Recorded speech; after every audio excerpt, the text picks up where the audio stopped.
Welcome back. Today's video, we are going to be going through some deep frontal fascial movements to help get things moving. Now, again, before I get into it and showing you guys, I would love it if you did it with me, but if at any point you are unable to do something, it makes you dizzy, it hurts, stop. It's just not the right thing for you, and that's totally fine. So always move within your range of motion. Always do what is comfortable to you. Now, if, like I said, if what we're doing isn't comfortable, don't go as far. Maybe don't tilt your head back as far. Maybe don't stick your tongue out, because all those things are going to enhance the stretch and make it a deeper stretch. So you may need to work your way up to it. Now, before we get into it, I just want to remind you guys of what the deep frontal fascial line attaches to. So again, this is just a list. You don't have to remember this, but I want you to have a good idea that it literally runs from our feet all the way up our deep spine to our jaw, masseter temporalis. So temporalis,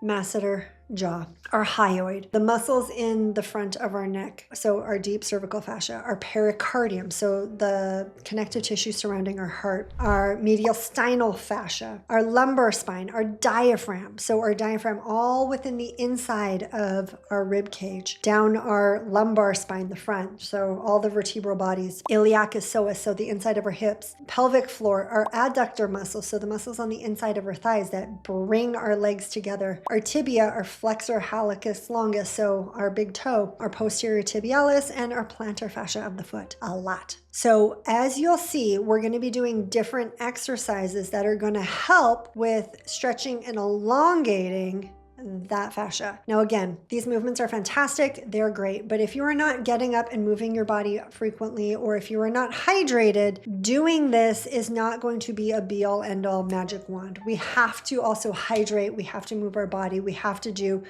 all the things that we really should do on a regular basis. Now, a couple things. I want you to notice how you diaphragmatic breathe before doing this, and then how you do after. I'm willing to bet that diaphragmatic breathing is going to feel a lot easier after you open up this deep fascial line. All right, so what I want you to do, join me on the floor, because I'm going to show you a couple segues into, or a couple different exercises, it's a better way to put it, from easiest to more difficult as we go through and do the deep frontal fascial line. All right.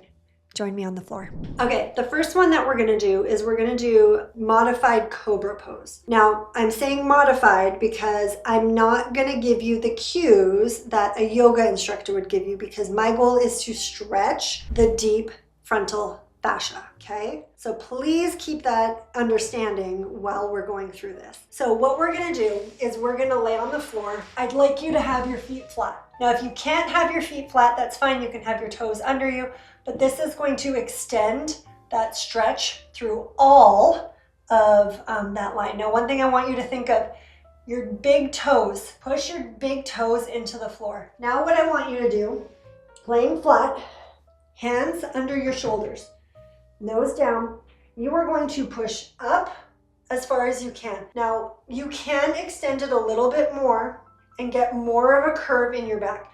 Now, this would be what you would do for cobra pose. Your hips wouldn't come off the floor. But if you need a little bit of a deeper stretch, you can push up and then tilt your chin up. Now, as you tilt your chin up, because remember, that fascia runs along our neck, what you can do is jut your chin forward just a little bit and stick your tongue out. Now, you should feel this stretch all along the front, up and through your neck, through your tongue. Now, you might also feel some tightness in your low back from compressing. That is totally normal. When you do this, you want to hold it for as long as you can, 30, 60 seconds ideal. But if you can only do 10 seconds, totally fine, okay? So again, laying on the floor, toes down, we're gonna push up, tilt our chin up. If you can't, keep your face forward. You are still getting a great deep frontal stretch. You're just not activating your neck as much, that's all. You can stick your tongue up to your nose and you'll activate more of it, but especially if tilting your head back is too much.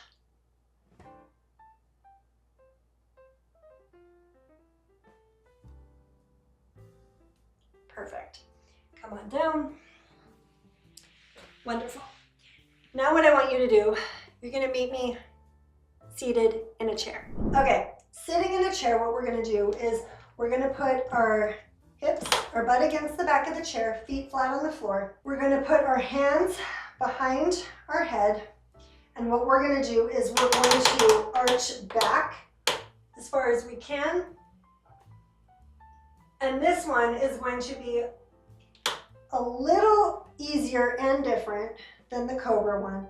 But what this is going to do is this is going to help stretch all of the fascia within the front, like within our spine ultimately. Now what you can do is tilt your chin back and look back. If that's too much, just arch back like this, as if like, you know, like think of the people that like stick their feet up on a desk kind of thing. That's kind of what you want to do, just with your feet flat on the floor. Back it up. And then you can stick your tongue out to make the stretch even more enhanced.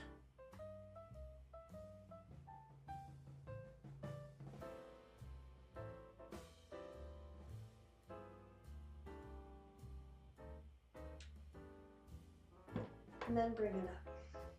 That is a really great one. You should feel, like I said, it stretched all the way up, especially if you stick your tongue out. Next one, back on the floor. This time, we're going to be on our knees, hands on our hips, facing forward. What we're going to do is we're going to shift our hips forward. So we're pushing our hips forward. We're leaning back. We're pushing our big toes into the floor behind us, and we're tilting our chin up if we can. Now, if that's too much, just lean back and look forward and stick your tongue out. It's not just stick your tongue out. Think about touching your tongue to your nose. If you want to enhance it, look back.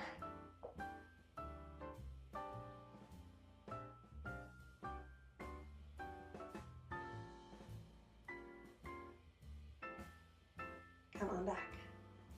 Whew. All right, last one. Join me standing. Okay. We're ultimately doing the same thing we did on the floor, but standing. What we're gonna do is we're gonna put our pressure through our big toes. So we're leaning a little bit more on the inside of our arches, not too much. Hands on our hips, shift our hips forward.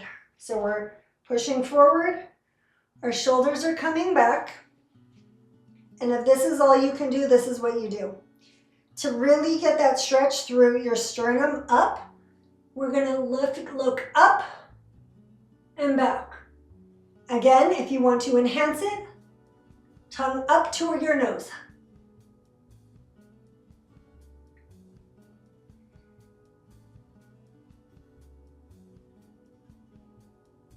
Bring it up slowly.